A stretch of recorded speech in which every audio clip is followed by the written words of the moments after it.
उस्ताद अपने मुकद्दस मुकाम से गिर गया। खैरपुर के इलाके ठरी मीरवाह में उस्ताद ने 7वीं जमात के तालिबे इल्म को ज्यादती का निशाना बना डाला। मुलजिम सारिंग शर बच्चे को ट्यूशन पढ़ाता था। ज्यादती की वीडियो सोशल मीडिया पर वायरल हो गई है। मजीद तफसीलात जान लेते हैं वकार मंगी से। जी वकार, अपडेट कीजिएगा हमें।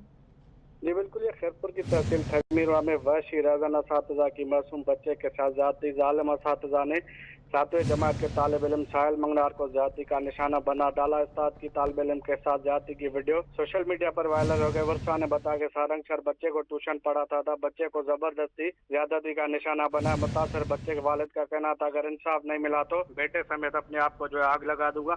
जबकि दूसरी जानब एसएसपी खैरपुर अमीर सऊद मक्सी ने नोटिस ले लिया, मुलजिम के खिलाफ मुकदमा दर्ज किया है। जबकि एसएसपी खैरपुर अमीर सऊद मक्सी ने बताया कि मुलजिम के मुकदमे में मजीद दहशतगर्दी के दफात भी शामिल करे और जल्द जो है वो मुलजमान को गिरफ्तार करके कानून के कटहरे में लाएंगे। जी ठीक है, बहुत शुक्रिया, आप हमें अपडेट कर रहे थे वकार।